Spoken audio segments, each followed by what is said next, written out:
All right, ladies and gentlemen, we're about to start our program, guys. So if everybody wants to just wrap up the conversation, I would like to point out that I believe I'm hitting the post on this one. It is exactly 11 o'clock. I don't know what's in the post. That's my boss. But whether it is your first morning show boot camp or your 36th, is BJ here yet? We're at 30, Hot Beach. And congratulations on all your success at KZOK. BJ has kept the dream alive. Like this time last year, he thought it was over for him. So I'm so happy for BJ, my friend. I know that you will come away from Morning Show Boot Camp inspired and full of ideas because that's what this is all about. My boss was like, I don't really care about Morning Show Boot Camp. And I'm like, we need this, Garrett. We need Morning Show Boot Camp to come together to further our careers. And so if you have to take notes, I just want you to write down 2 things this weekend. I want you to make sure, you don't have to do it physically right now, you should be able to remember 2 things. I want you to write down your biggest, seemingly most impossible ultimate goal. Because Riley last year, Riley Couture, still on the beach looking for work, she's in DC, she talked about manifestation. And to be honest with you, I don't really get it, right? But then I heard a quote recently that said, the eyes can only see and the ears can only hear what the brain, your mind will speak into existence, right? So you really have to put those goals down on paper. Seemingly impossible, all the better, because the path is much narrower the more focused your goal is, right? 2% raise, great. If you get that, great. But you need to aim for the stars. And then the other thing I want you to do is honestly foster and nurture your relationships that you've made at Morning Show Boot Camp. Don't just call somebody when you need a job. Don't just call somebody when you need something from them. Really foster those relationships because these are your friends, and they're going to help you get that next big job because relationships open and close doors. So be good to one another. Last year was our first brunch, and we started brunch because we decided that we'll just put more women on panels. We don't need a special women's panel, but we still want to address the fact that in many situations and circumstances, women are a marginalized minority, and we want to help them. And that's why we thank the Alliance for Women in Media for sponsoring Brunch, and of course, beginning the second Cannon Show for coming through for us.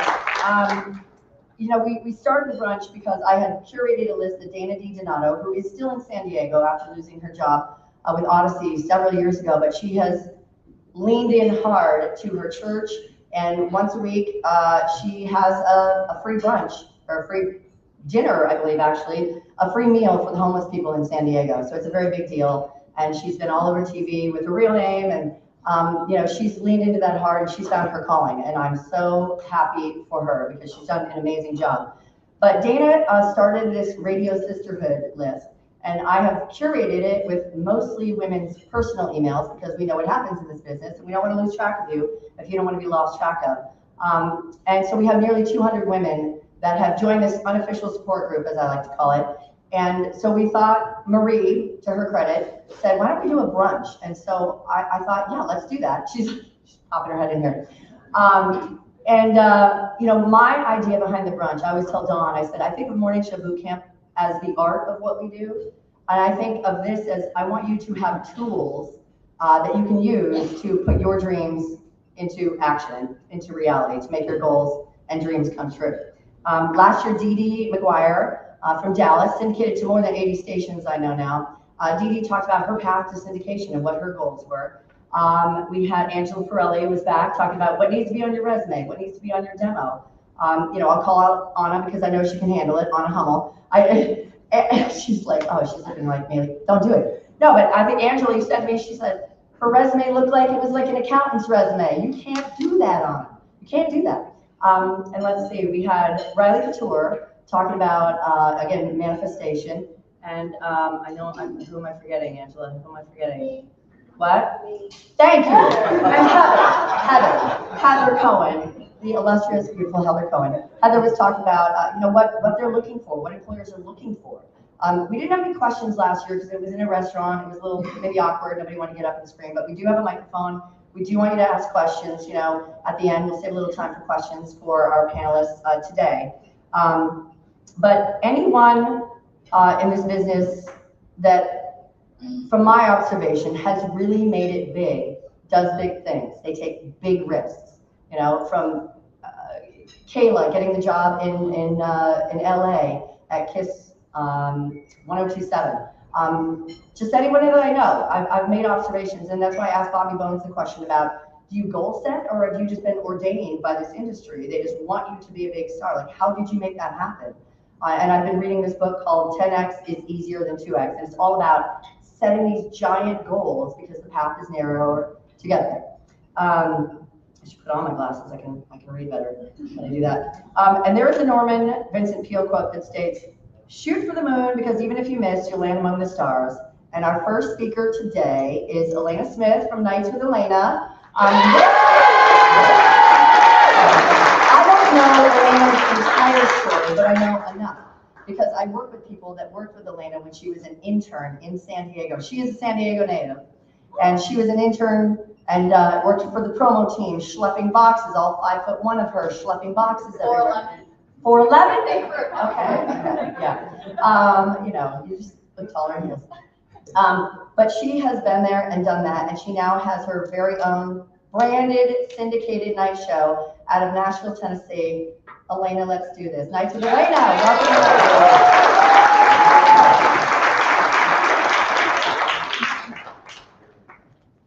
Yes, 4'11" down here. Glad I wore my big heel today. No, Ricky knows what I'm in there. But you guys, I am just so honored to be here. I do want to start by saying thank you to the Alliance for Women in Media. I hope every woman in this room, and men, if you are, making content by, for, about women, that you are applying to the Gracie Awards, because it is such an incredible experience, and I'm so grateful for everything that they've done for all of us in media. And to Dawn, to Marie, to Corey, thank you so much for having me. I look out in this room and I see so many people that I have followed and admired for so many years. So this is just a huge honor to be telling my story in front of you guys. So thank you. We'll start there. But yeah, that's what I'm here to do today. Tell you the story of my climb to syndication. And yeah, I did start right here in San Diego.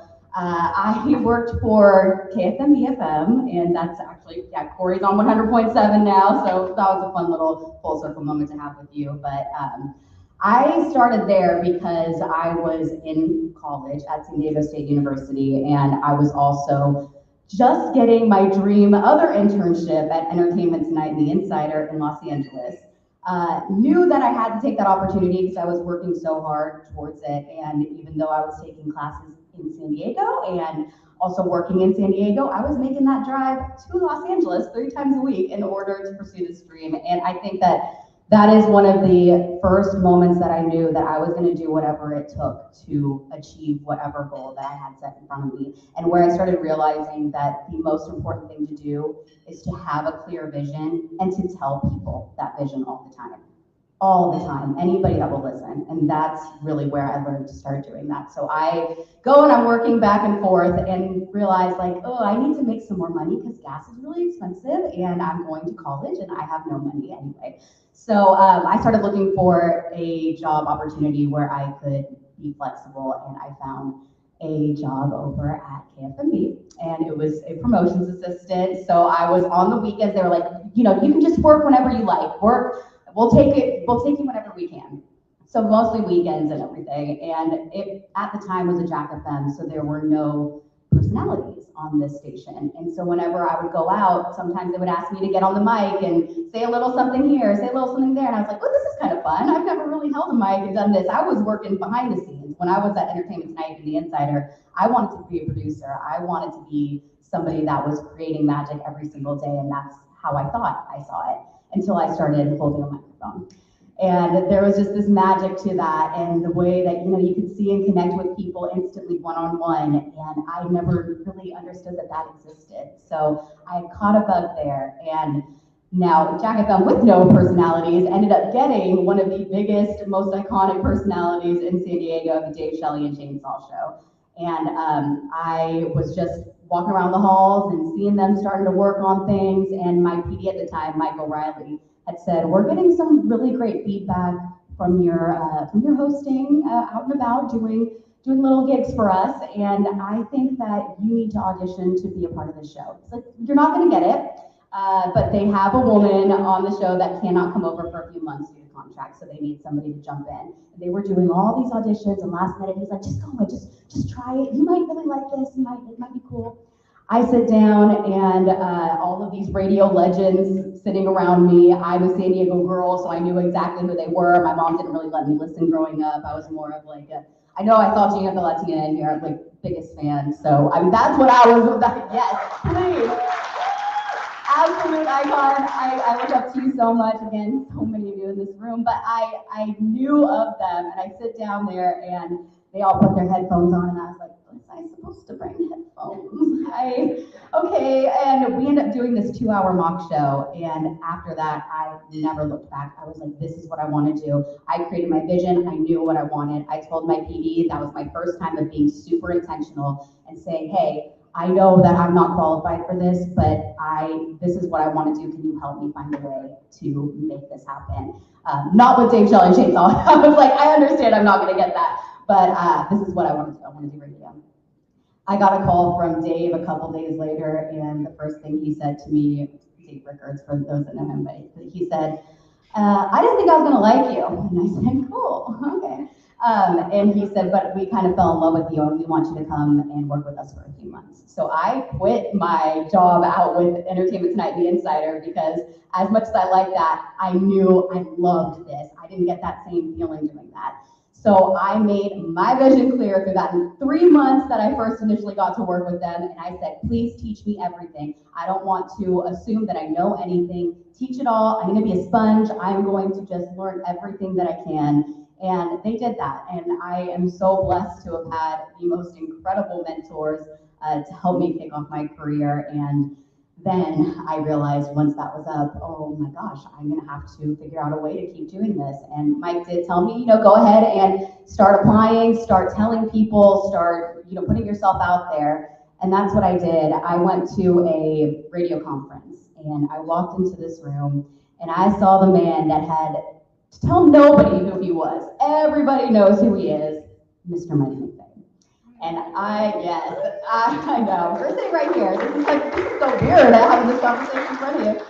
But, there's something really beautiful about having some naivete, being a little bit naive and just taking those jumps. And I went up to him, and I don't think I realized at the time how nervous I should have been, but I told him, hey, I want to work for you one day. Okay, cool. And I'm like, no, I really do. And I was just having a conversation with him, and he said at the end, you can send me some of your stuff. So I did. I didn't hear anything back, but I knew that he had heard of me and remembered me, and I told him that I was going to apply for everything, and he encouraged that. So once I did wrap up at San Diego State, I put in everywhere at Cumulus because I had met this man and I knew I wanted to work with him, and that's where he was at the time. And so again, setting those intentions, seeing that vision, and going towards that goal. So I ended up applying at one station that called me back, a Cumulus station, for a morning show, and it was on the Space Coast in Florida. Yes, Space Coast out here. And I later found out that Mike McVeigh had told the PD, hey, give this girl a chance. So all of that had paid off. I got in a car. I just drove right over to the other side of the country by myself, stayed in my car, did what it took to get out there, and took the job. Mike ended up telling me, this isn't going to be anything that you're going to be able to live off of for the rest of your life, but you get there, you make it happen, you show us what you got. And that's what I did. And I told everybody and anybody that was listening then that I loved and appreciated this job and want to be here, but this is the vision that I have for myself, and I see something bigger, and I want to, again, soak up everything that you can give me and help me get to that next level, and I want to help you with however I can. A lot of this, and one of the best pieces of advice that I ever got was, you can have as much talent as you want. You can be the most talented person in the room, but if you're not a good person, then it's not going to be a good career.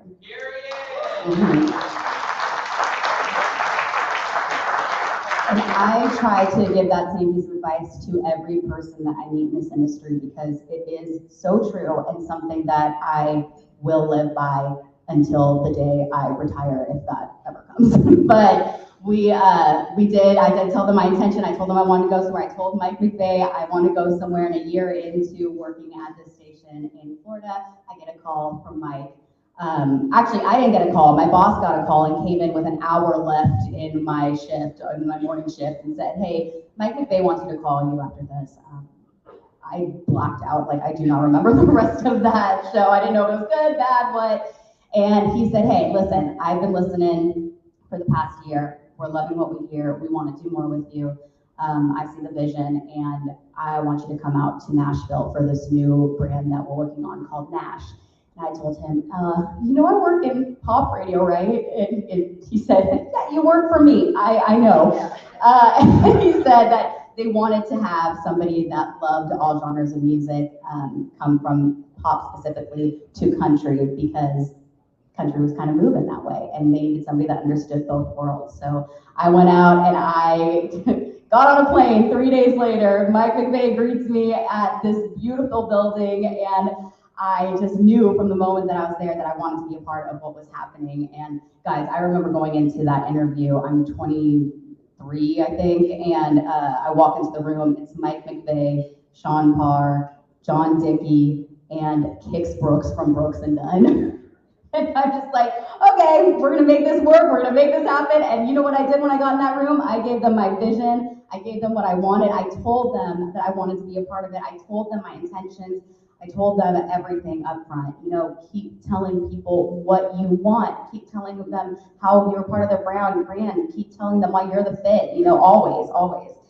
And so I walk out of there, and Mike takes me back to the airport and tells me, this is looking good, but we'll see how it all pans out. And by the end of the year, I was moving to Nashville to host a syndicated show called Nash Nights Live with Sean Parr. And that was just an incredible experience. I mean, coming into an entirely different genre was not only inspiring, because, country is just such a beautiful genre to be a part of, but also another way to just take everything in and see where life can take you. And if you let it take you where you want to go, then you can really see some beautiful things happen. But I make it to Nashville, and I just fell in love with country and knew that I wanted to be in that space. And that vision that I had of wanting to be doing some television, I wanted to do red carpet, I wanted to do podcasts, I wanted to do everything beyond radio as well, because we all know that it's not just radio anymore, you're working everything. So I end up just trying to dig my feet into everything, and I would start doing red carpet for Cumulus, and I start doing some TV stuff with some of our partners in town, and I then decided I want to do a podcast. And one thing that I had noticed in town was that there weren't many women represented in country music. I mean, we would do a 5-hour show sometimes and never hear a female voice except for mine across those radio waves. And so I started a podcast after hearing the phrase that I know a lot of us in this room have heard before: women don't want to hear women. And I was told that when it comes to women singing on the radio, when it comes to personalities, I was also told that I would never have my own show, because that's just not what women want to hear. And I would mostly just always be like the color of the show, and not like Mexican color, like, the laughing and stuff. Didn't like any of that. So I decided that I wanted to reclaim that narrative, because sitting there having somebody tell me that women don't want to hear women as a woman who is in your core demographic just didn't quite sit right with me. So I started a podcast called Women Want to Hear Women. And we focused on all of the women in my genre, and I invited everybody on. I did not ask for permission to do this, because once I had that vision, I was like, I'm gonna do it. And I got a little slap on the hand after it first started coming out, but then it gained traction and more traction and more traction, and then Carrie Underwood called and asked to be a part of it. So when she came in, I had one of my most full circle moments of every news outlet covering that, including Entertainment Tonight. And so I started becoming a commentator with them when it comes to country music, and just wild. I mean, when you set out these visions and you make sure they come to life, it's everything. So I start the podcast and then I tell them I want to do my own show as well. I lobby really hard for that, end up getting a weekend show called With Elaina that they syndicated. And then that turned into ending up hosting my own syndicated show, Nights with Elaina, which is now heard on over 150 stations across the country.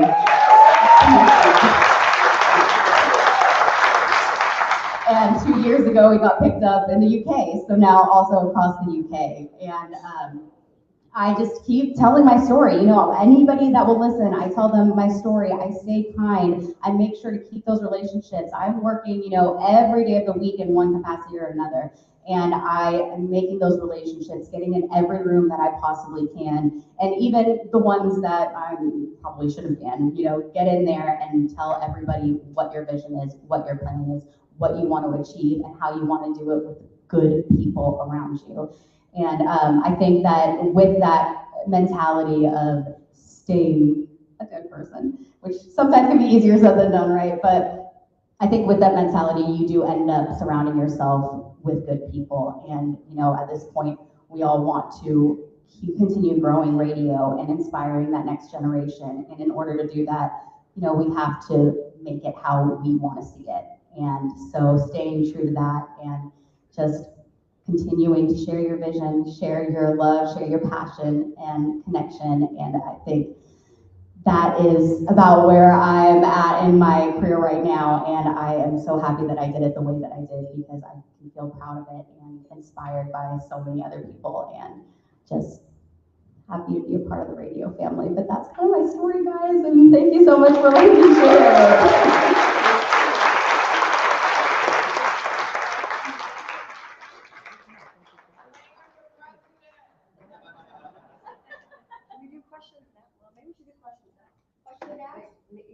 Anybody have questions?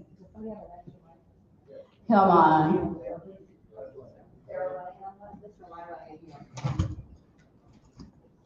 You look beautiful doing it, Corey. Okay, anybody have a question for Elaina? Okay, good. Elaina, I wanted you to point out, remember that you did a lot of that. You are now represented very happily by the Wife's Agency and Heather Cohen. But I know you did all that, and you still do that. You go out and get those speaking engagements, right? Yes. Yeah, I do quite a bit. I'm also voiced some award shows. Like I've done the Academy Country Music Awards on CBS. I've done the People's Choice Country Awards on Fox. I've done ACM Honors on Fox, or People's Choices on NBC. And I also do the official red carpet for the ACM Awards with Prime Video, so I do red carpet with them as well. So constantly trying to get those opportunities outside to continue bringing more in for the brand as a whole. Hi. Hi. Queen, by the way. Oh my God, that story. Oh, okay, I'll stand up. Hi, I'm Emily. Nice to meet you. That story is super inspiring. I loved everything, but I want to know, what is the moment that you are most proud of when it comes to your story, looking back, small or big? What was that one moment that stands out as something that you kind of like cherish in your heart forever? I think it's the relationships that I have created with the community in Nashville. Just closer, but being a part of, trying to become a part of that town it can be very difficult. Yeah, Lindsay knows. And actually getting to be with people and in those rooms and create the relationships. I think that is what I'm most proud of.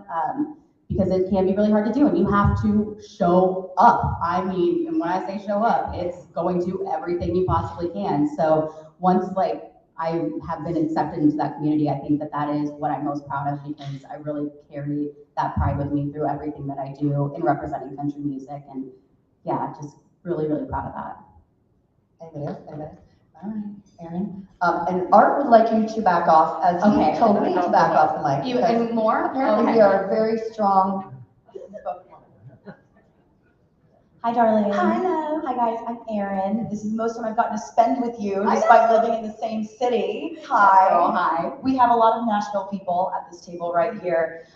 What does a really hard day look for you, either mentally or something that's really packed? Because as you just said, living in Nashville, working in country music or pop music, you know, whether you are, and a hard day can be really busy, or a hard day can be, I'm really struggling with my mental health, but I have an interview with so-and-so, and then I have my night show, and then I have to go cover this show. What does a hard day look for you, and how do you get through it? Yeah, I think a hard day includes both of those things, you know, really, really busy and maybe not doing the best mentally. And that can look like 5 interviews to record in one day. And that's so much to, you know, give back to, you know, the world is turning on. We all know about turning on and how much energy that takes. And when you mix that with like having to know everything about a person and then times that by 5 and remember where they're touring, where they're going, what they've got planned, like what did they announce, when's the album coming, all that kind of stuff, and do that in a row, that is wildly intense in some of the harder days. And in turn, because of that, because you're like exerting so much mental power, it can really take it out of me mentally. And I can feel so down on myself. And, you know, even every interview, I always wonder like, oh my gosh, did that go good? I have no idea. Was that a blur? Like, did I say the wrong name? Did I, you know, you question yourself. And I constantly do that still to this day. But, you know, I go back to that vision that I say, and when I have my vision to fall back on, that I can remember that I have clear and I know what path I want to take and where I want to go, it can really bring me back to a good place mentally, because I know what I'm working towards and I know why it's worth it. So I think that those days I just go back to looking at what I have in front of me, and it really helps. Also, my husband, Goose, I know a lot of you have met Goose, but he is, you know, leaning on your people that you can. And I think I lean on him a lot, and that really helps to keep me grounded and good mentally. Thank you. Yes, shout out to Goose, the content king over here, taking all the angles of the video. Let's go. I saw another hand. Anyone? Don't be shy. I know you're so shy. Okay, Miss Jess Bonilla. Basically, piggybacking off of her question, because that was kind of one of the ones I was going to ask, is as far as turning off, right? Finding balance with all that you do. There's a lot there. How do you find that balance? Sometimes just in order to turn off, I need silence, because I live, you know, we all talk for a living and are constantly making connections and constantly doing everything. And we all have different ways that we deal with that, but I will go nonverbal a lot of times in order to refine my balance. And, you know, one thing that I do always really like to encourage is taking that time for you. So whether that's the workout, the whatever, and I know that's kind of cliche, but a lot of times in radio, we don't give ourselves that luxury, because we think that we need to constantly be going. And I think in order to create the longevity, we have to know that that is a part of the job as well, you know, making that time for you and making sure that you're good. And so I've been trying to do that a lot more in the last several years. It's like, I'm just as important. My mental health is just as important as all of this. And it's important to my listeners, to my relationships, to everything. So I think it's giving myself that permission, I guess, is how I keep that balance. Awesome. Anybody else? No? Okay, all right, thank you so much. Oh, you do have one. Hey, Erica DeLong from North Carolina, but question for you. Hi. You say you have a goal, and so you're still striving to get to that goal and continuously doing to get to that goal. How do you enjoy every moment along the way? Because you may see the goal and you're like, well, I need to get there fast. How are you making sure that you're enjoying and embracing every step of this journey? I love that question. And that's something that I feel like I constantly ask in my interviews, because it's so real, right? Like, you're constantly looking to that next thing that's in front of you and feeling like you have to reach that. And yes, it's great to have that in front of you. And like I said, sometimes that grounds me even on its own, just knowing where I want to go. But living in that moment is so important, and celebrating every win and taking a step back. I try at least once a week to make sure that I take that step back and look at what I did in that week. And when I can say, oh my gosh, like I forgot that even happened. Wow, like we achieved so much even in this time, or those little victories, and taking the time to step back and make sure to appreciate all of them is so important. And again, I try to do that at least once a week, and I think that that is so helpful. So I hope that answers. Awesome. Thank you, Elaina. Nice to meet you. Thanks for coming home. Thank you so much. Now get some food. Okay, maybe I love you. Okay, so our next guest Angela Perelli. She's pulling double duty. Are you ready? Are you, oh, okay. It's like, are you exiting now? Goodbye. Okay, yeah, great. I will do that. And this year the brunch has been a little bit bigger. I'm happy to see so many faces in the room and at boot camp too. I'm lobbying for San Diego again in 2025. But when I was unemployed famously for 2 years and 7 months after I left iHeart in Tampa. My next gig was in Atlanta. That was great. I was called the day after the election about the gig here. It's the only time in my career anybody came for me, which was amazing. But during that journey of fun employment, I had a friend who was he was an executive, a marketing executive for several sports teams at college in Tampa Bay. He is now, I believe, with the Arizona Coyotes again after being with the NHL team, the Ottawa Senators. You thought Toronto was bad, Chris and Angela. He was dying to get out of Canada. We talked a little bit about my brand, and I don't know what my brand is. What is my brand? It's just like a foreign concept, right? And he tried to help me hone that, but Gary Vee, speaker, entrepreneur, whatever else he does everything. He said your brand is your reputation, and that sort of helped refine it for me. But Angela is going to talk about what your brand is and how to determine what your brand is so that you can put it into practice in selling it. And Joey's going to get into that, so how you can make money with big brands and selling your own brand. So come on down, Angela. And make sure, because Art sells these videos, and Art insists that this year will be his last year at Morning Show Boot Camp. So he's recording it, you can buy it. I know. I think you said that last year too. Oh, how did I buy? He insists he's not coming back. Okay. How's this? Not too close. Too close. How's this? That's fine. Okay. Hi. Mike and Heather, thank you so much. Art, Dawn, Marie, this is awesome. I love this. And Corey, creating this group of women is phenomenal. And Chris, my husband, who I'm going to start calling Moose. Because you have Moose, so I got Moose. Also, by the way, I forgot to say yesterday that he's a program director. I didn't just drag somebody who's not in this business to Lunch Show Boot Camp. He's actually in radio, so we have fun and we celebrate our anniversary. So. Okay, Earth, number 1. I wanted to say a couple of things before we get into the branding. Poor Anna got a shout out that her resume was like an accountant. But when I heard her audio and then I read her resume, I said, it just doesn't reflect it. She was opinionated and loud and unfiltered. It was incredible. And your resume doesn't match your voice. And so she redid it. And now at the top it says Anna is humble, right? Yeah. Anna humble, bold, fearless, opinionated. Now, if the program director gets that, if that's not what they're looking for, they're going to move on. But if that's interesting to them, they know right away. So that's one reason why it's good to know who you are and what those words are for you. Jeff Bezos, I like the Gary Vee quote. Jeff Bezos has one. Your personal brand is what people say about you when you're not in the room. So think about that. And one way, if you don't know what that is to ask. So homework assignment number 1. Ask your coworkers, ask your friends, ask your partners, how would you describe me? Because then if the words don't fit with what you want to, how you want to be seen, then you have something to work with, right? You can go, well, I don't really want to be seen as this, I want to be seen as this. And you can start to massage your reputation to be seen more as that.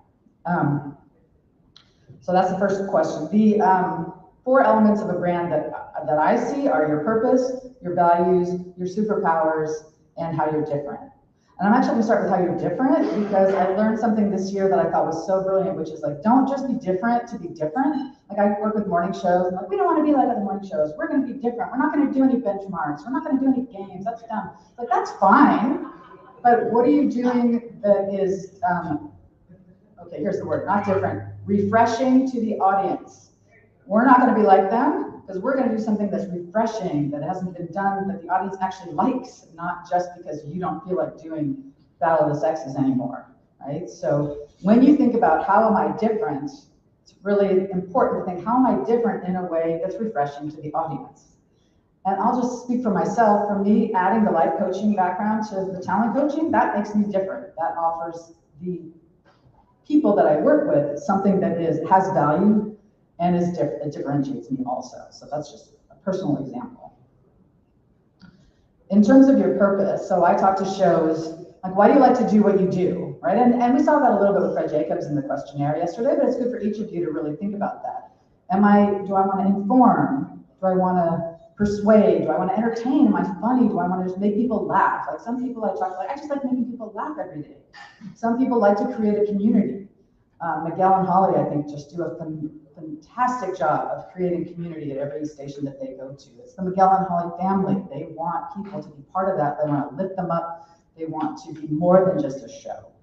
So if you can get clear on what am I doing and why am I doing this? What inspires me to do this? Or do I just want to be of service to help people? Right? So that's a good question. That's homework assignment number 2. My parents were teachers. Sorry, I can't help it. Number 3, what are your values? So there are online, and I already told Corey, I'll put this together for you. If you want a one sheet, you can email me later and I'll give it to you so you can do your homework. And you can even send it to me. I'd love to see. Corey, do you remember what your values came out to when we did it together? I don't remember either. So if you know what moves you to get up out of bed in the morning, whether it's family, whether it's That was a big one. family was big, That was with a big you? one, yes. Fun, optimism, philanthropy, success, health. You can make decisions and start crafting your product, your life around what's important to you. And so I have in my journal, here are my 3 values. What am I doing today to check off each one of these? And you can do it for your show too, even if it's off the air. Like maybe your value is collaboration. So it's like, did I do something that was collaborative today? So you know what your purpose is, why it's important to you, and then what are your superpowers? So what do you do? People are like, God, Corey, you're so good at creating this community, you know? That's your superpower. You're creating this great community. Some people are good at communicating. Some people are good at making people feel good. The more that you can lean into what you do well, the happier you're going to be, and the easier your life and your job will be. The more time that you are in alignment with what you do well, the better job you'll do, and the easier it'll be.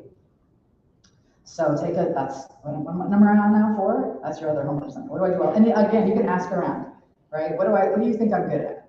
And it seems kind of like a crazy question, but people will know what you're good at, right? And if nobody has an answer for you, that's important, right? You gotta get to work.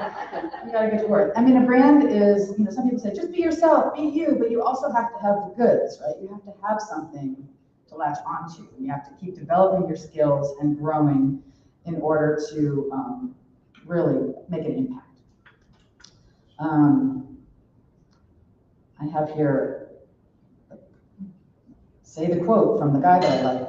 I'm just having a blank on what that quote was. So give me a second. Shoot, talk amongst yourselves.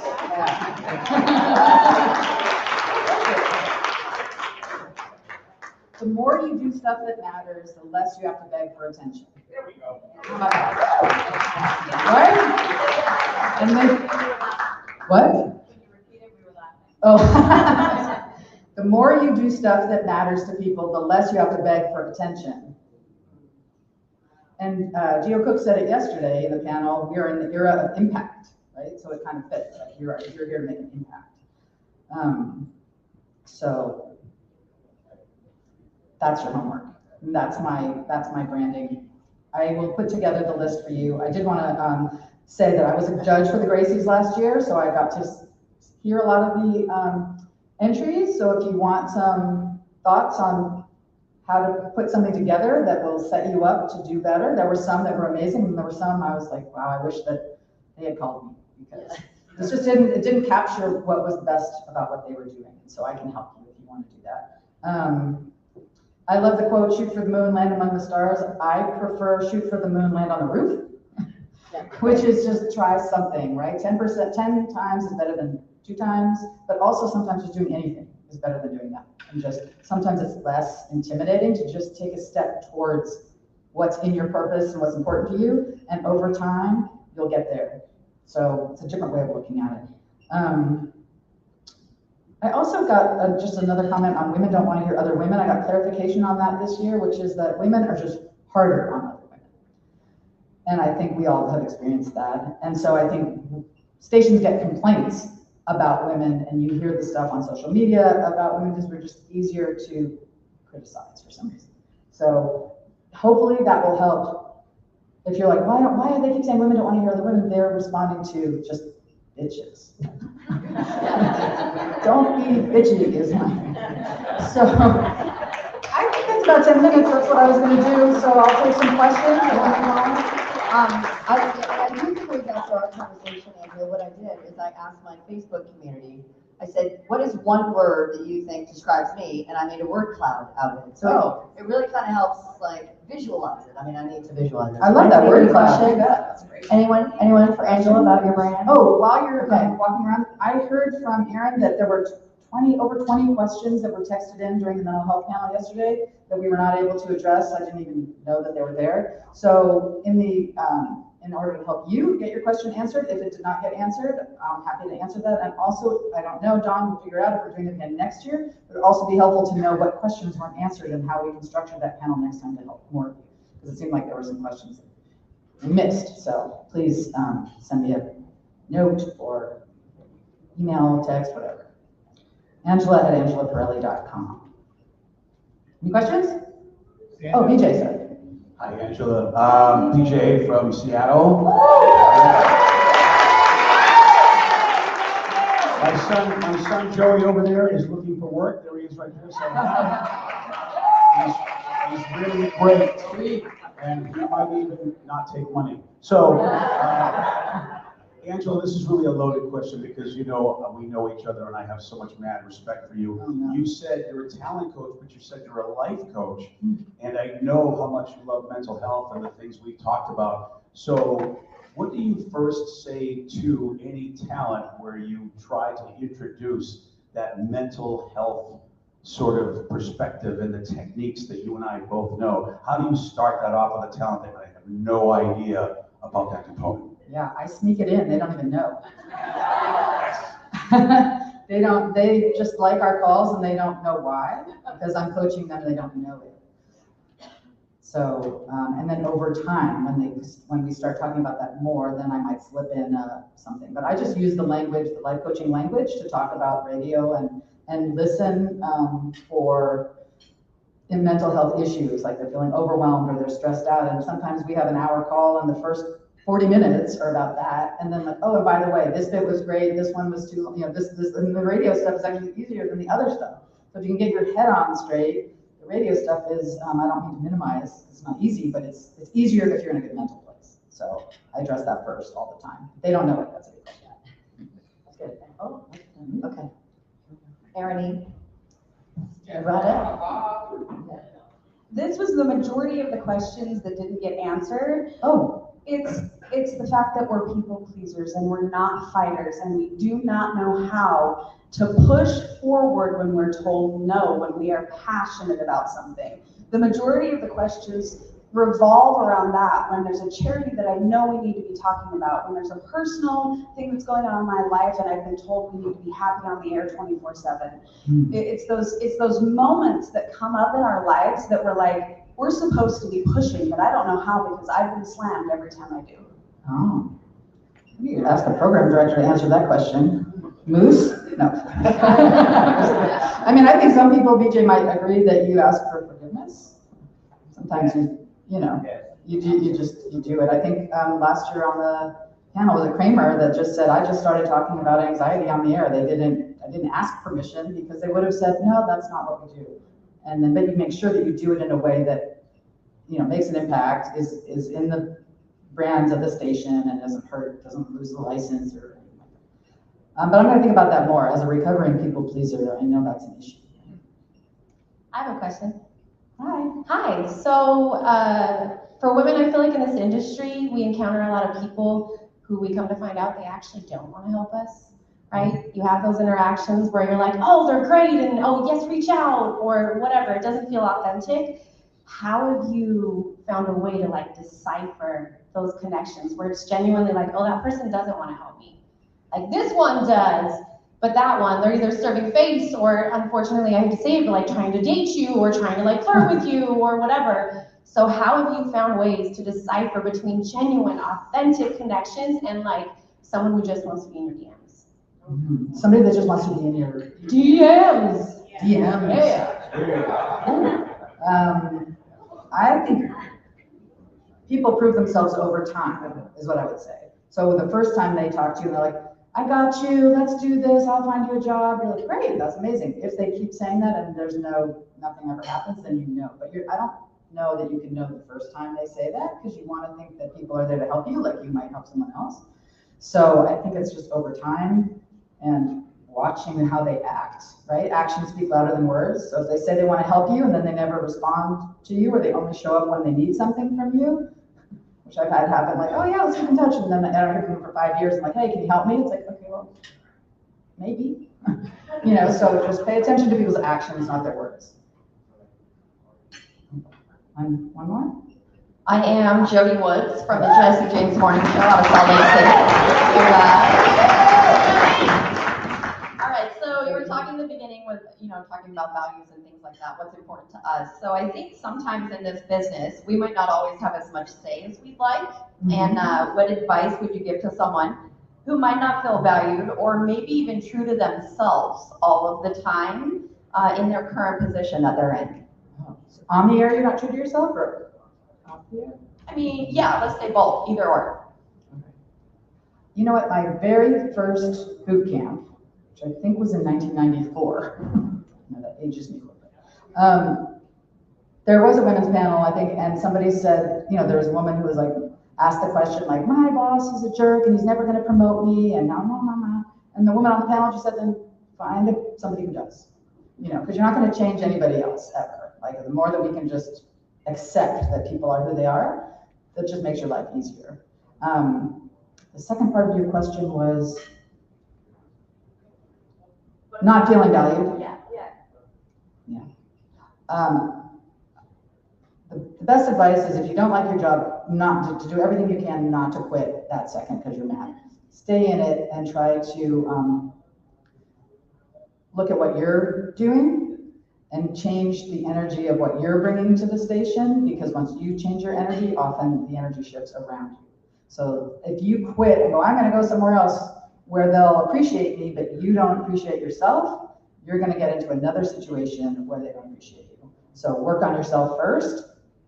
The situation might get better, and if it doesn't get better at that point, once you've done your own work, then you go somewhere else. Does that make sense?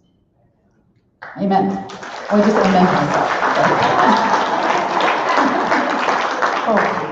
One more, I think. Okay. This is a personal question, but I think it'll be relatable. I'm Elizabeth from DC. Hi. Somebody's got to get this guy and get him out. So I did not know about the Gracies until last year, and I applied for the first time. I'm not even gonna lie, I was confident as hell. I was like booking flights to the awards, like, I got this, it's in the bag. Because I did a whole show on infertility in my afternoon show. It was like this very emotional situation. Anyway, the question is, I know that I'm bad at selling myself, so I'm sure that when I submitted, and even like when we did Battle of the Bits, I just kind of present what I'm doing and assume people are going to see the greatness in it. How do we, and not in promo meetings and everything, it's like, I just assume if I say the facts, everyone's going to see the greatness. So what are your tips on selling ourselves, whether it be to the Gracies, to the promo meetings, to the salespeople, to the clients? How do we do that without feeling whatever, weird about it or cocky? That's a good question. I think the easiest way to answer that is to always be asking, what is in it for them? With the Gracies, a lot of the audio that I heard was too inside. Even if it was personal and it was moving, it was all about the person on the air and not about the audience.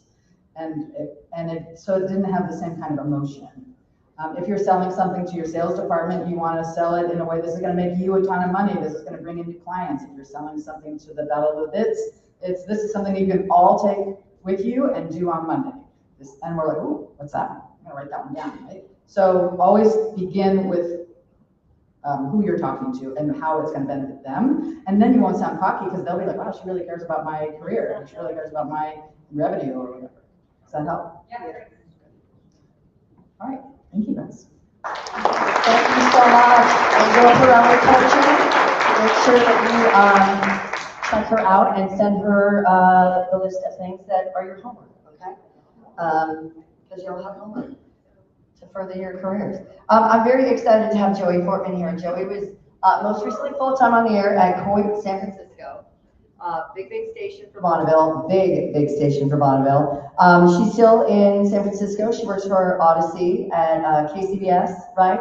And as does her husband, who is PD of the sports channel, right? Sports station. Awesome. And Joey, her career, I remember meeting her at boot camp for the first time years ago. She was on the women's panel, and she is a digital marketing genius. Let's just say that. She is a genius.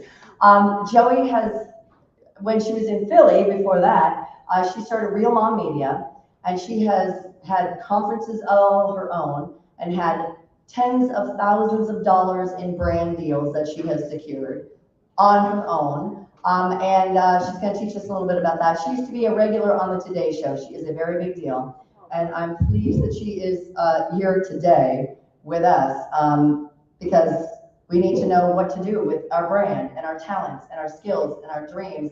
We have to put those into motion. And as the great actor Leonardo DiCaprio said, every next level of your life will require a different you. And what was the quote in Alice in Wonderland? It was something, she was asking the Cheshire Cat, you know, which way do I go when I get to the fork in the road? He goes, well, I don't know, where do you want to go? She goes, it doesn't really matter. And he says, well, then I guess it doesn't matter which fork in the road you take. So Joey's going to help us with the plan for our own digital marketing brilliance, right, Joey? Come on.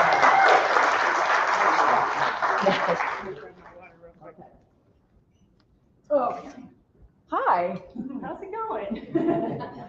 Okay, so I have to admit I'm a little nervous because I'm surrounded by radio people and I don't think of myself as a radio person. So I'm gonna put some notes up here just so that I'm smarter, since she said I'm smart.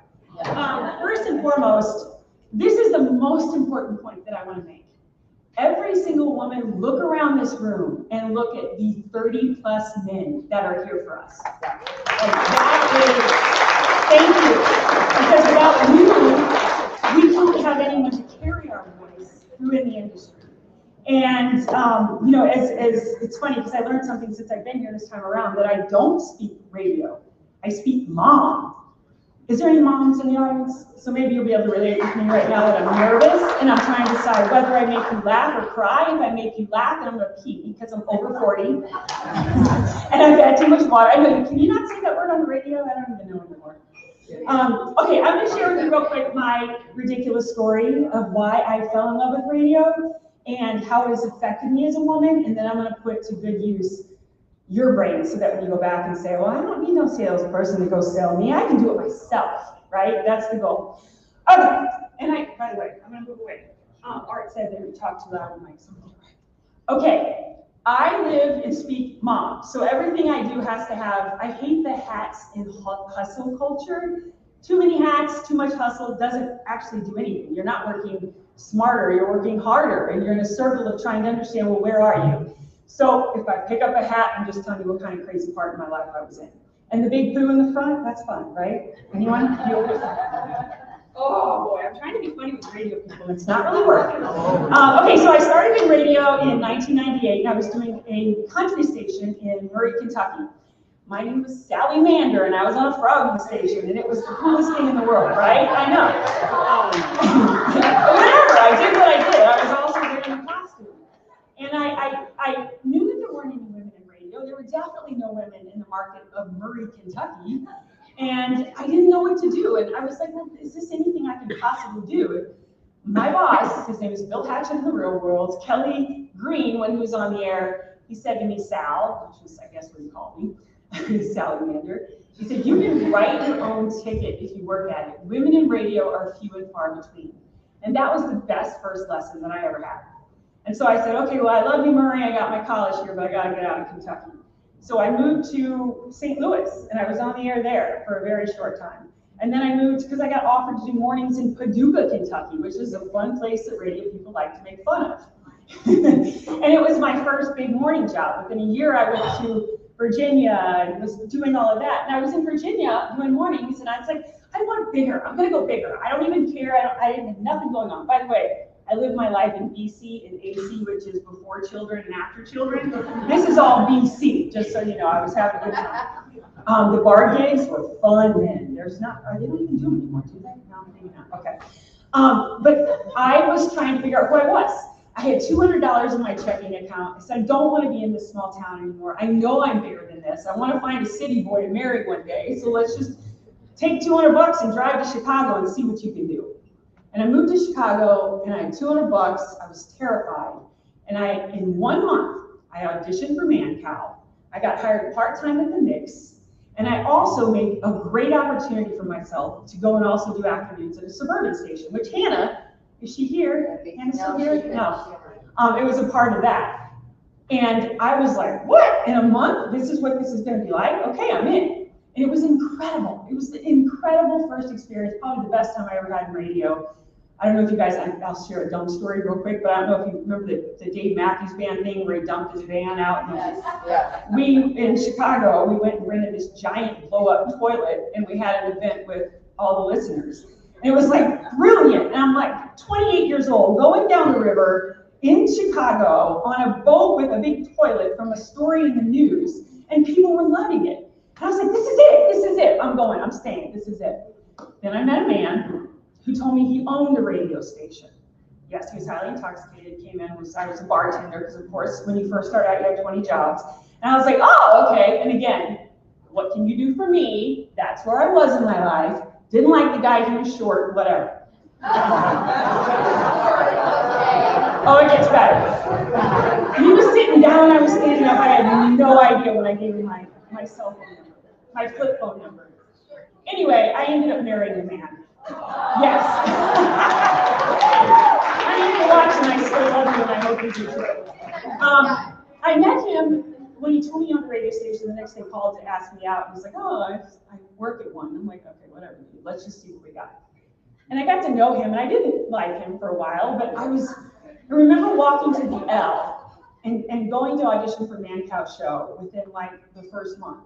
And I was terrified because I was trained in radio that I was this laugh track, this person on the side, this one that's always going to agree with the co-host or the host, that is, on my way up. And even before I actually got a morning job, I really believed that. And my husband, who now runs sports radio, I was married to him for all the time. His opportunity was to move to Philadelphia. Of course, we're married. Like, I was living the dream, by the way. I was hosting mornings in Chicago on 9 FM. Under 30, I was on all those under 30 lists. I was living the dream. Again, BC, 4 children. And my husband moved to Philly. I thought, well, I'm going to get a job. You're not going to get it for me. I'm doing this, because I was a very independent woman. I got the job, even though he was working for the same company. And I ended up getting pregnant really quick. Here's what's happened.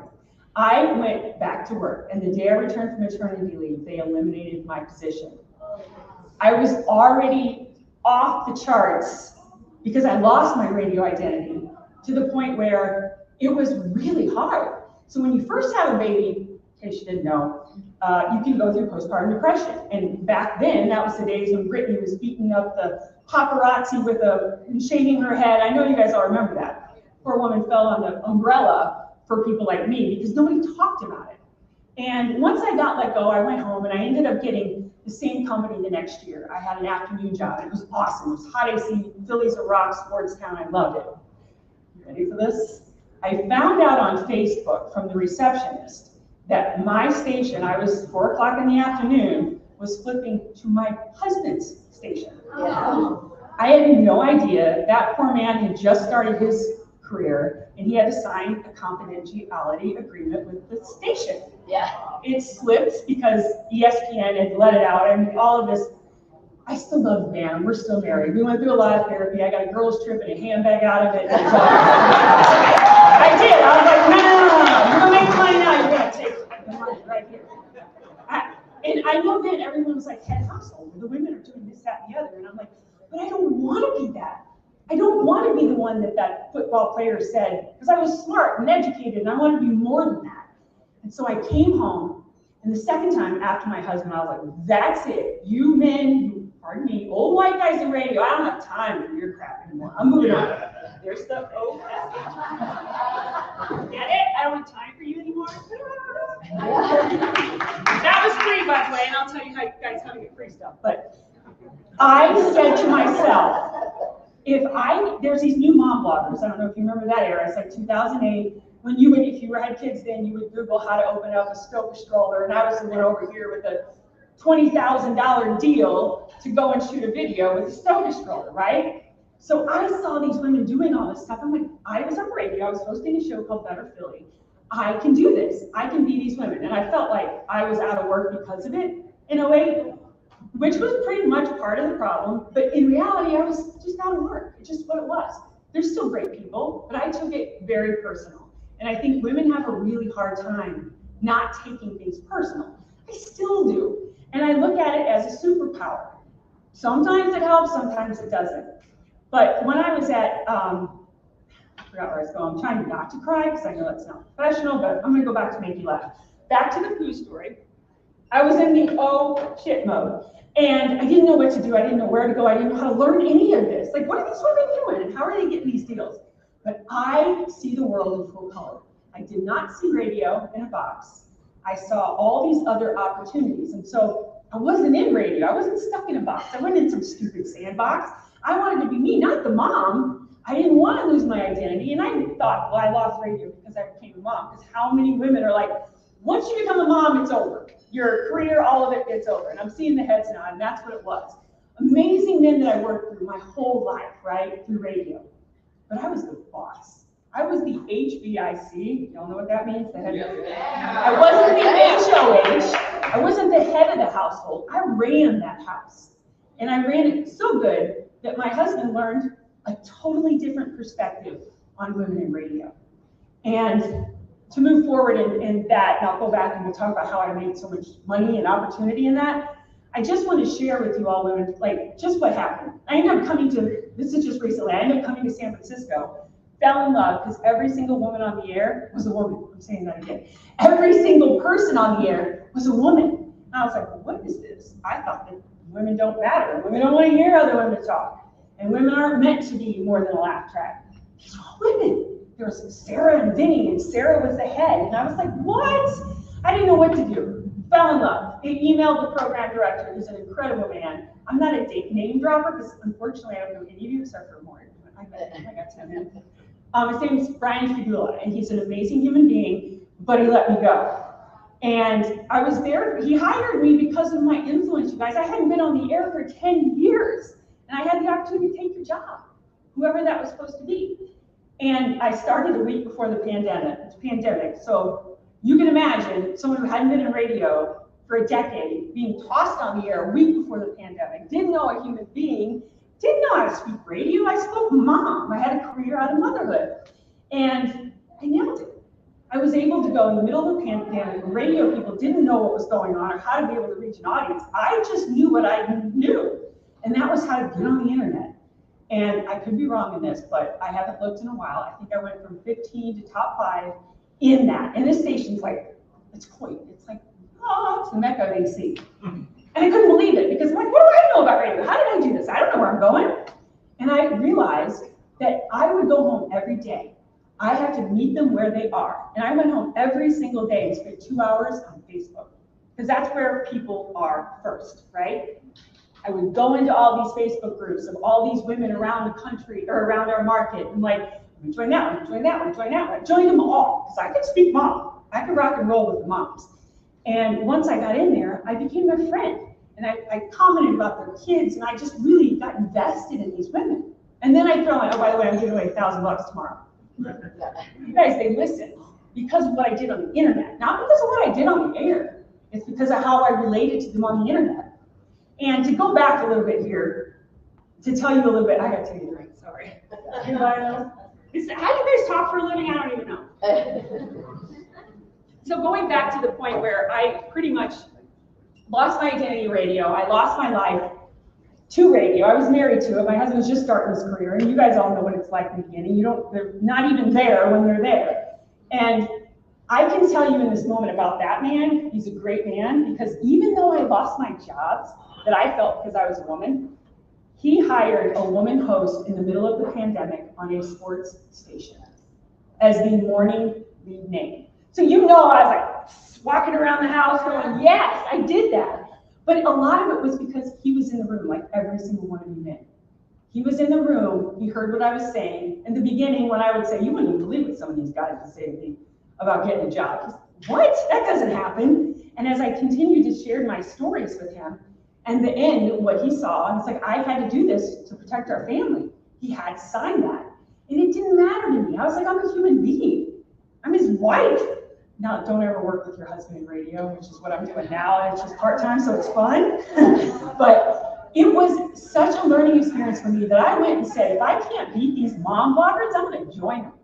And I sat down and I wrote my entire postpartum life through my fingertips. I took everything that I could say on the air or couldn't say. I was on a hot AC station. Who talks over 30 seconds, right?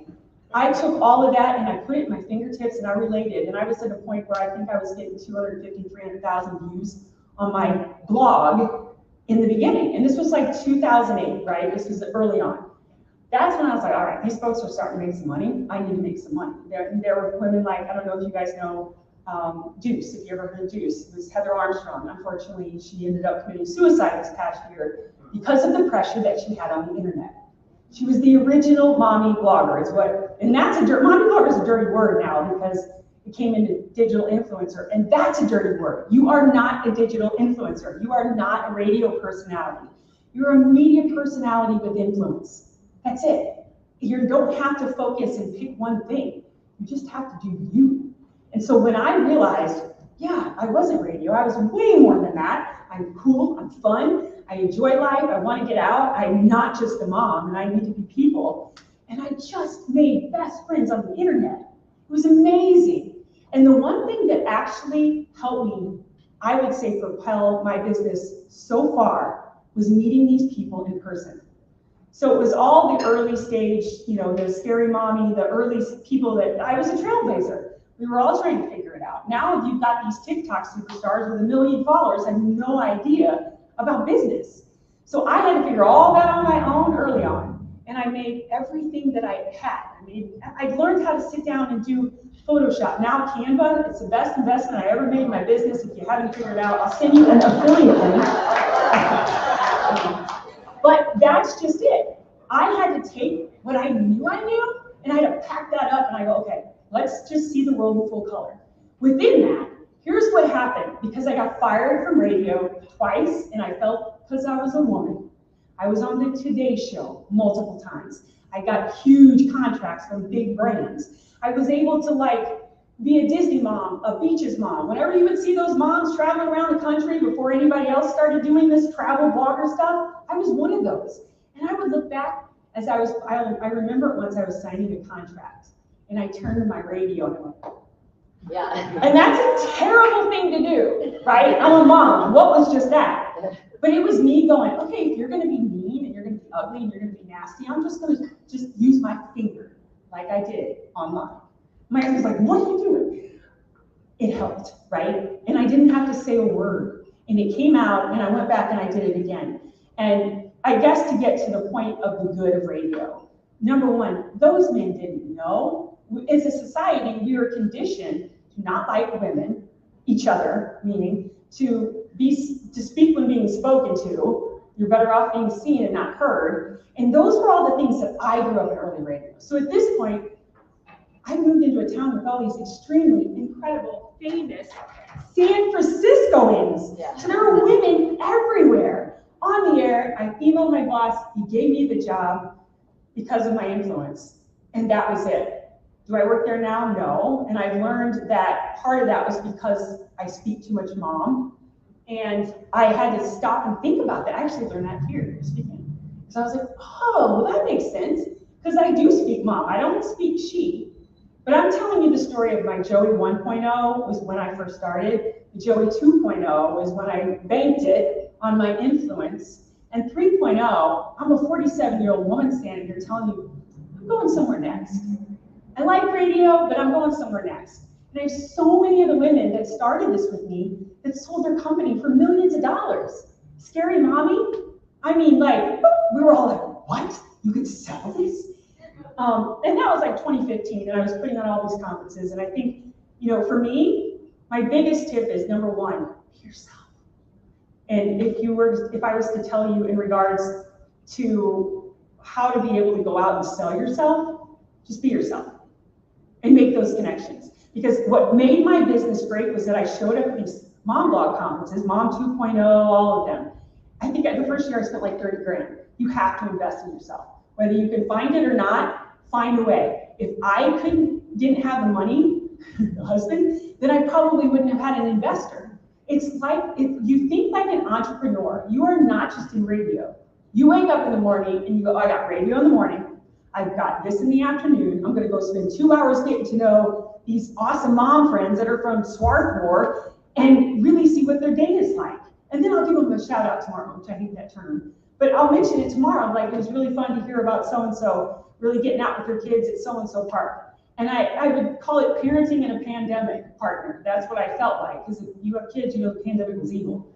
You have to tell me time, I don't know. Okay. I didn't know what to do, that's all I knew to talk about. But having these women around me was incredible. I left that station and I saw my husband's station that there was a woman in charge of KCBS, who was the brand manager. There was a woman in charge of the market, and I got to meet Susan Larkin. I wasn't in radio, if I could just tell you about this incredible woman. We just moved there from Philly, and she called me up and said, I want to take you to lunch. Why do you want to take me to lunch?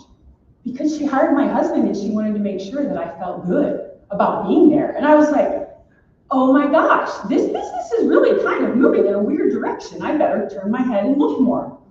And watching that after that and learning and getting in that place and understanding that I am more than a mom, I am more than the HBIC, I am more than a woman in the world. And I think right now where we are, you all, is that we are in some serious estrogen heat. It's like hot. We're all having flashes on the floor. Like, it's 2024, and there are 30 men in this room. And when I came to this conference 3 years ago, I think there were maybe 10. So if you're listening and you're leaning in, and every man, I'm looking you poor gentleman in the front of the eye, we need you. And your support and your love and your kindness and just being in our space gives us an opportunity to be heard. And that's all we want. Whether we're told we're to be seen and not heard, we just want to be heard. So to be up here and to tell you that what you're doing is right, but you've got to get over the radio thing. You've got to understand it. Radio is like, it is not dying. It will never die. And I pray it doesn't, because it pays the mortgage in my house at this moment. And I was like, keep sports. Wait, we're in San Francisco. They're white line sports fans. It's like, what? Coming from Philly. But I'm like shaking just trying to share this with you, because I feel like I have a list of the top 5 things that I was told in radio that are not true. And I know where everybody's getting antsy because I don't want to laugh because I'll pee. Women don't want to hear other women talk. That's clear. I think we've all learned that one. You have to torch other women in radio to get that seat. That's one of the things I learned. Like, why would I torch a woman when I don't even know one in radio? Women cannot be back-to-back on the air because research says. Guys, San Francisco. Bullshit. Yeah, they're everywhere. They're women on the air. It's like, it blows my mind. So I know that's not true. And women are meant to laugh at the man jokes. And to me, I'm like, that's called mansplaining. I'm not going to laugh at the joke just because he's going to make fun of somebody else or tell me that's okay. I'll laugh at the joke if that's what I signed up to do, but I'm not going to laugh at it if you're asking me. If it's funny, I'm going to laugh. But ultimately, I'm not a laugh track. I'm a mom, and I'm going to use my voice, and I'm going to help my kids, 2 privileged boys growing up in this country, to respect women and understand they deserve every bit as much as anyone. So let me give you a few thoughts real quick. And you know, when I say the HBIC, the head in charge of my house, one of the things that was really important for me in the beginning was to create a kitchen cabinet of cool people. Instead of, you know, having a cabinet with like the presidents and stuff. I was like, whatever, if we're supposed to be in the house, I'm gonna build my house. And these are the people I'll tell you, okay, you gotta write this down. I had a house manager. This is the one that kind of keeps my head together. She's amazing. She's my partner with Reality Moms, and I didn't even share all that with you, but you can check that out on Grow Your Radio Influence. I wanted you to know my radio life first because I think it's important that you understand that it does suck. A money business person. You all, walking in as a creative, trying to build your own business as an entrepreneur, you better have somebody in your corner that can tell you how to read those contracts, how to understand who you are, how to value yourself, and even sell you if you need it. They don't have to be an agent, but they could still sell you. You could say, Betty, I don't have time to get to this. Can you at least just kind of figure it out? She's my person. She'll do it. Or he, whoever's in your cabinet. Another one, therapeutic person. And this is the person that just kind of, you're a therapist. You're a person in your life that you can talk to, that you feel comfortable just talking about the real stuff. You've got to have that in your kitchen cabinet, you all. And if you have a cocktail for that person, they'll even share with you more what you need. A party person, speaking of which, you need one person that is the party. That's the person that's in your corner all the time. That will, it doesn't matter. Like I'll talk to her for 2 seconds and be like, do you know who you are? Do you know what you're doing? Because that's the person that you need. You've got to have that cheerleader. Man, woman, whoever it is, husband, wife, neighbor, dog, whoever it is. You just need that cheerleader. And then you also need to have a people person with you in your kitchen cabinet. And that is the person that says, oh, hi, this is Bay. You need to meet him. He's a really cool man. And some of us are like, oh, we know him. He's pretty freaking awesome. But that people person for me was Tori. I was like, I'm going to hold on to you. And you're going to, I don't know these people. I don't speak radio. And she did it. And so she, obviously, look, clear, people person right there. You want her in your cabinet. Look at this place. Yeah. That was the big thing. The kitchen cabinet, go to your small business association, understand how to claim this event, your everything, understand if you're doing TV, how to claim your makeup, your hair. Like, I don't think I've ever had to, no. And I still do it because I do TV, right? Just claim it all. Don't tell anybody I just told you that. You'll get much further. And in that, you also have to be able to invest in yourself. Start putting some money aside. Start putting time aside. If you don't have any money, put that aside. And here's the thing, this was the coolest part about for me, the one thing that I learned that I was like, that's pretty awesome. I was able, because of my influence, to give over $100,000 worth of toys away for years. Every year, I would go do a TV piece where everyone in the audience got it.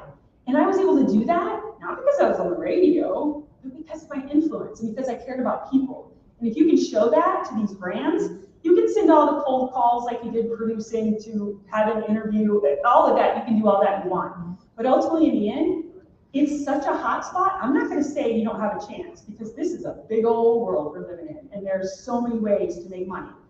And that you get on Grow Your Radio Influence because she won't let me tell all that, even though that's probably why I should go here. I'll teach you all of that. That's what it's about, is understanding that piece of it. But then turning off your airwaves and focus on your influence, right? You want to go from airwaves to influence. So once you get that rolling, you get your people, you get your money. Go to the Small Business Association, understand how to do the taxes, find someone to do them for you.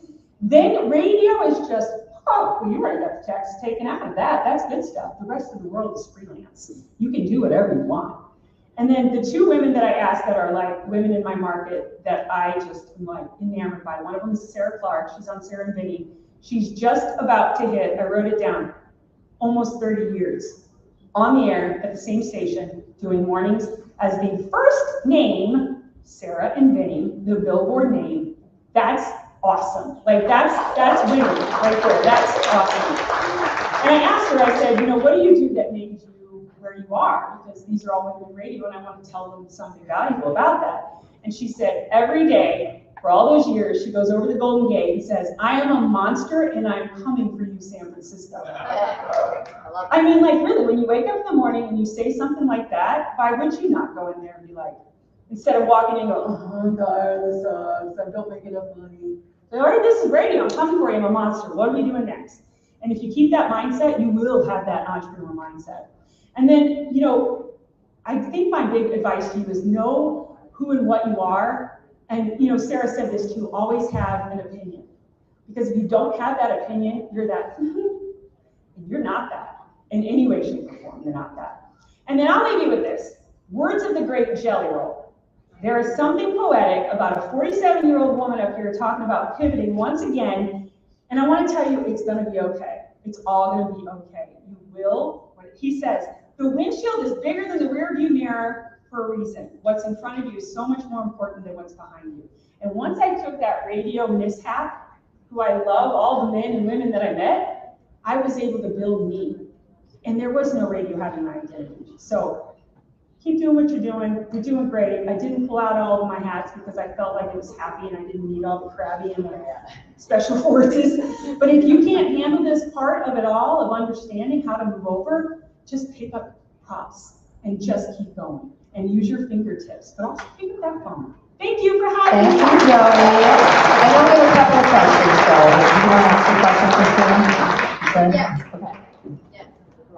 Okay, I'm Christina Ramey. I'm looking for work. I'm nowhere, but I was most recently with the Woody Show, and then before that, the Ryan Show with Eric Robb, and then before that, Kim Ralston. Okay, sorry, I got carried away. I gotta take my moment. This question came up during Angela's chat, but I don't really care who answers it. I think anybody can. We were talking about staying in connect with people. Don't just reach out to them whenever you need a favor or a job. And I can make a lot of connections. I'm not bad at that, but I find it hard to just be like, hey, I just wanted to say happy fall. Like, how do I keep in touch with you and be, you know, I don't want to be fake. Just do it. Like, what do you say to people in the in-between to keep that going? You have to have that kitchen cabinet of people, right? So you have to have those people that you're like, oh, because you don't want to share your whole world to everybody. That's what I learned on the internet. Not on the radio show. You don't want to share your whole world. You want to have that kitchen cabinet of people, but you also want to be real strategic. The thing I don't talk for a living anymore. Real strategic in what you're doing. Which, by the way, I will tell you this. The reason why I got the job in Chicago was I was mega creative to get that job. And what you're doing with your sash is you're saying, here I am, I'm not playing, I'm doing this. I had delivered a pizza. It was called 9FM, and it was a new music station that was eclectic. And I was delivering a pizza because that's Chicago, and opened it up and had all these different things. And I took a piece out of the middle of the pizza and put my headshot in there and was like, you've got this great station, you're only missing one piece, and that's me. Got the job! And it was things like that. I got the job of hosting Better Philly because I did something different and to be seen. So don't be afraid of that. If you don't want to just say like, hey, how's it going? What's happening? I'd like to chat with you, or ring it. Don't ever say, can I pick your brain? I hate that too. Yeah. Everybody hates that. Yeah, you want to say something, Chris? One thing I would recommend to a lot of you is, about 3 years ago, I started going to a sales meeting every week. And I would tell you, go to your sales meeting, because they teach a lot of sales techniques in there. And if your company has sales training coming in, take them. It's good stuff. They teach you exactly what you're talking about, how to reach out to somebody whenever they don't want to talk to you, but you want to talk to them. There are all kinds of millions of techniques that you can use. And you guys are so much more compelling and interesting. And people, once they get a little hint of you, they are going to want to talk to you. You know, so it's just it's an easy resource that's available inside your building probably every week. Find the free stuff like the SBA, which you can also get grants. If you put yourself in a position of being a woman trying to build a business, you can get grants. And that helps you put money back into it. But if you have free resources, you've got a nephew that wants to do social media, if you can do all that. If you're really poor, I just told Corey about a VA. I'm poor, I live in San Diego. Yes. Yeah, I'm in San Francisco, I get you. I told her about a VA, which is a virtual assistant, which is outsourced, and you pay like 20, 30 bucks, and they do all this hard work. So there's all these different ways in AI right now, like it's not scary, I think it's freaking awesome. And I think you need to pick up whatever it is at the moment. When you go back, that's the first thing you learn, because that is gonna change everything. Again, but pivot. I would say, I would add to that, Christina, when I was unemployed for an ungodly amount of time, never thought I'd get back into radio, I made it my business to know this business and get to know people, engage in their content, see, hey, Mike writes an article at least once a week for Inside Radio. Just follow what they're doing, you know, virtually. Don't, you know, step on their toes. But just, I mean, hey, if something comes up, congratulate them. Like, Mike, I really thought that was amazing. You know, what you're doing on Inside Radio, et cetera, et cetera. Just Radio 8. Look, Radio 8, oh, sorry. There's a few. Thank you, appreciate that. Okay, so anybody else have any questions? Okay. If I could just say this one thing that I think is important for women to understand, and that's You can't value yourself on what other people value as, because value, what's rich, what's wealth? Like, all of it is relative. There's no wealth when the only house you can buy in San Francisco, you can't buy one under $1 million, right? Well, there's wealth, don't get me wrong, but there's a different side of yourself you have to see that's away from radio. Love yourself first. One more. Sorry. Thank you. Thank you, Corey. Main question, Darlene Rodrigo, I work with LNK in the mornings. I want to know, in order, what is your most valuable cabinet person to the bottom? My therapist, my psychiatrist, because that is, and I learned this, and I think this is also part of my demise, in case of yes, is that I was trying to parent a middle schooler going through puberty in a pandemic. And it was the first time I had bosses in a decade. And I was like, wait, what? So being able to look at that whole, I recognized it, my emotional health. I have postpartum depression. I am going to be sad times in my life. So how am I going to handle that? And how do I not get emotional? Because according to my understanding is it's not okay to be emotional. But in my business, the influencer business, be emotional. People care about that. And I think the therapist was number one, but this one is like maybe tied, the money person. I can't even, I have a degree in theater. I can act my way through anything. I can close the deal, but figuring out how, And I'll tell you real quick a success story about a woman that's in radio, or was in radio. She actually called me, she was a traveling comedian, and she called me, she was extremely successful off Broadway, called me a week after the pandemic, said, I don't know what to do, I'm screwed, I can't go out and do anything. And I said, start a morning show on your Facebook page. Just do it. Do it every single day, find ways. And I will tell you, within 2 months, I was able to close that woman a $50,000 deal for that little human just starting. And she doesn't have massive followers. You don't have to have massive. You just have to be engaged. Go make some money. Hi, Joey. Hold on. I'm going to mention one thing. I mentioned to you, Mike Marino, by the way. Hi, everyone. Mike McVeigh and Joel Denver told me how great this event was. So this is my first time coming to the Brunch. I know it's only 2 of them, but this is my first one. So 3 years ago, I met you at boot camp, and she's on a panel. Where I'm going with this, I'll let you know in a minute. First thing she says on a panel is, I'm a mom. I'm not a radio person. By the way, I hate radio. That's the phrase. You remember you said that, and I just laughed so loud. And so I started following her. And by the way, it was a great panel, too, just as you have been right now. I just said what I knew. Correct. But when you went into the whole, you started describing the Facebook Live like you just mentioned, you really went into the whole, everything you did with the blogger moms and everything, how much money you were making. Yeah. And what I did was I used that at a bunch of radio stations, and I told them to follow you on Facebook. So if you're not following her, that's where I'm going with this. She's incredible. I'm a consultant now, so you can slide in my DMs and I'll tell you how to do it, but my teenager only posts anything and it sucks. I made so much money off you. You were like famous, and now you're not gonna. So. But your Facebook posts are, yes, my very Facebook funny. is very active. So make it a point to follow her, because she said some great things today, but she's very entertaining. That's really what I was going with this. Thank you. Thank you. You're so sweet. You know, the 250 contributors across US and Canada is what I built with Reality Moms, and I gave them food and money and stuff. I was able to send them things. That's value. If you can find value in somebody sending you stuff to take care of your kids for Christmas, that's value. And you gotta remind yourself that. Connect with Elaina. Elaina Smith, Nights with Elaina. Connect with Angela Perelli Coaching, Angela Perelli. And Joey Fortman. I want to thank Dawn and Marie and their team, and thank you guys all for being here. Make that big, ultimate, crazy, unrealistic goal. Follow your dreams, and make sure that you keep up with your friends in this room, you guys. Have a fabulous rest of your weekend, and thank you so much. Morning Show Boot Camp San Diego. Thank you guys. And thanks again to your Alliance for Women in Media, and of course, the Chuck Buchanan Show. And Art Roller. It's vinyl.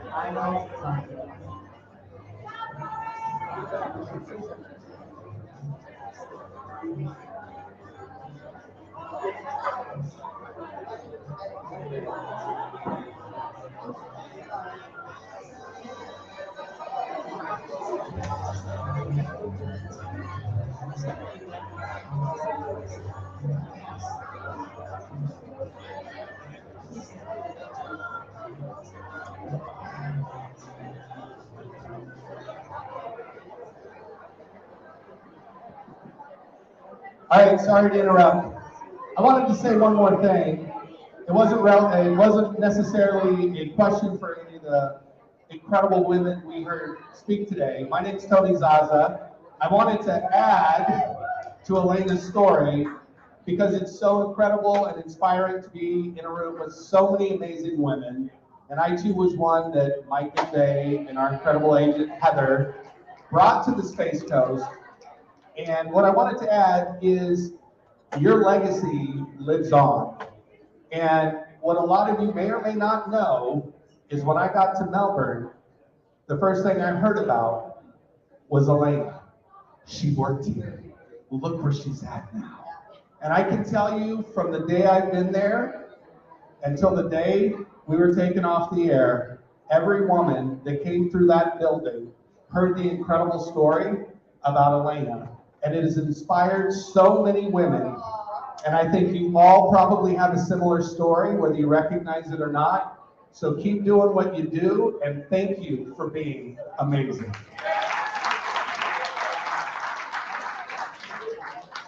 Oh, and by the way, Team USA won the gold, ladies, women's soccer.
You're in Vegas? I'm in Houston. Houston, that's right. Well, do afternoon. Right. This guy here.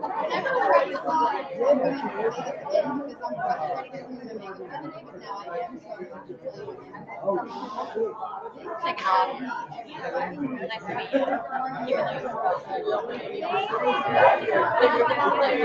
So good talking to you. I got it.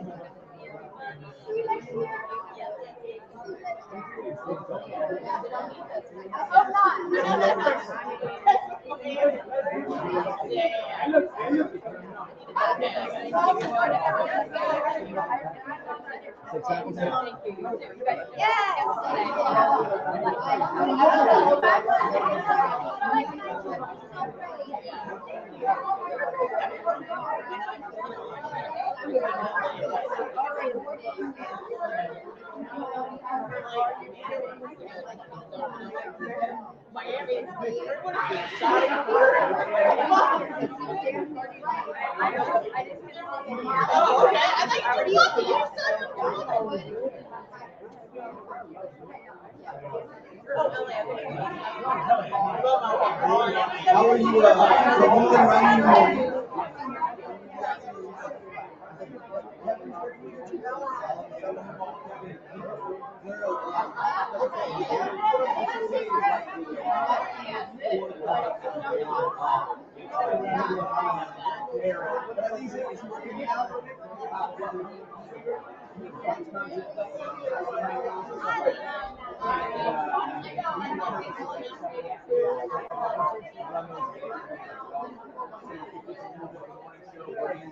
Throughout the day.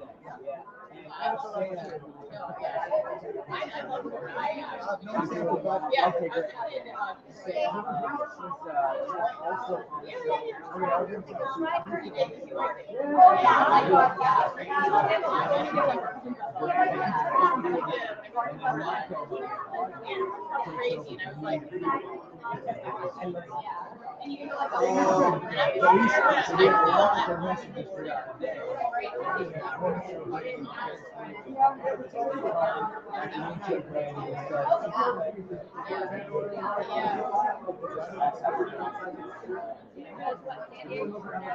That way,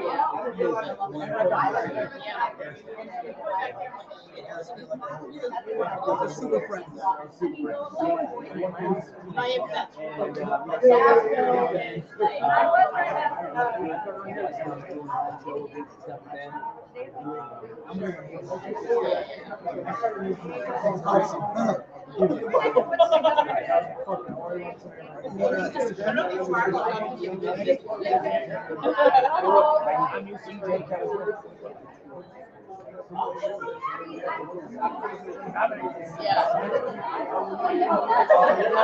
Thank you, sir. All love. I've known that team forever. Eric's my guy. Everything like this. They have gone through a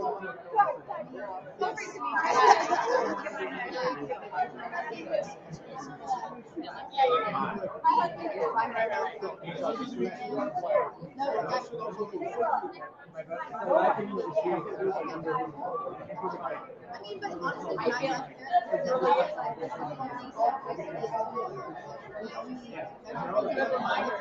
When you want to be like, I gotta be a good boy. I don't want to be shit, but I gotta be this guy. Yeah, no, I like that. Please be in touch. My best friend, we take the phone. We talked about it today. Where did you go right after that? What's LA? You forget that we've been friends for 9 years. I'm glad you're friends. Everything, sir. Hopefully 9 years, you'll forget me too. I hope we're friends long enough for me to forget things early onset dementia. That's real friends. Christina, it was great to see you. If you need anything, please reach out. I appreciate you, my friend. Yeah, I will. What did you get into last night? We went to bed. Yeah, I was in bed early. Yeah. Did you go out to dinner? You didn't even go out to dinner. I went. Oh, I did go upstairs at Corey. And after that, I went to dinner with Corey. Yeah, I told you. Yes, that's right. Yes, I ran with him, and then I met a girl I worked with at iHeart. I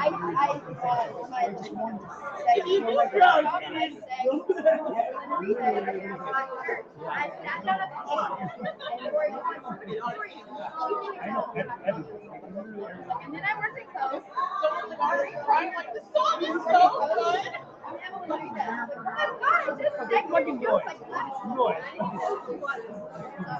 We're having dinner together. I will definitely. Yeah, after that, I came back.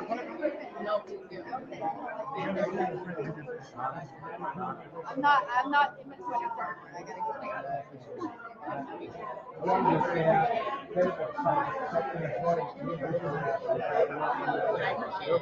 Yeah. They always find the place.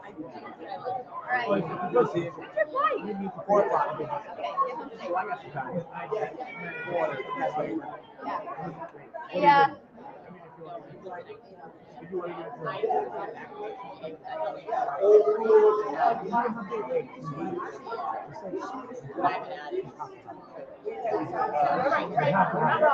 We're not having a conversation today. You're not wrong, and I'm taking it back. Touch your legs up, but it's hard not to. Yeah, look, yeah. I'm trying to manage my parents' job.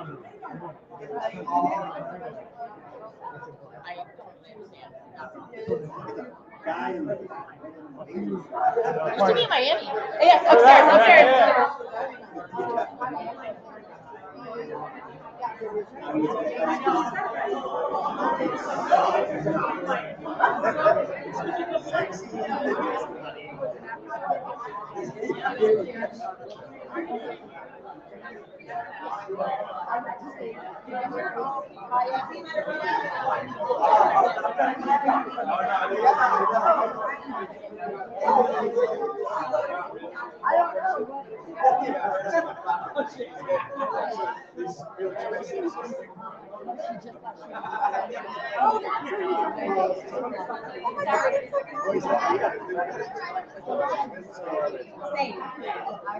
I need to come back to national lunch, but my mom, she gave God and she had one of your family decided to get a little bit here, but she had a and they I'm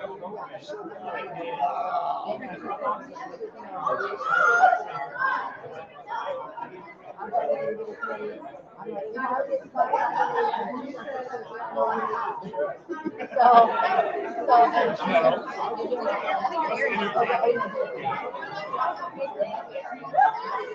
really got too long.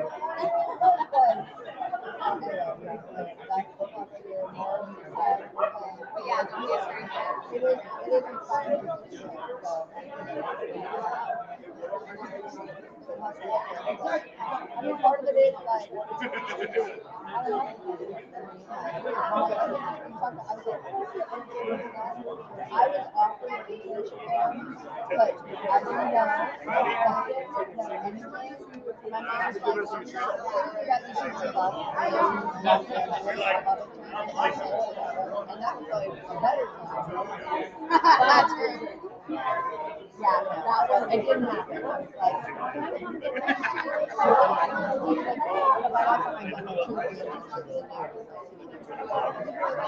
I'm good. So for what it's worth, I can't.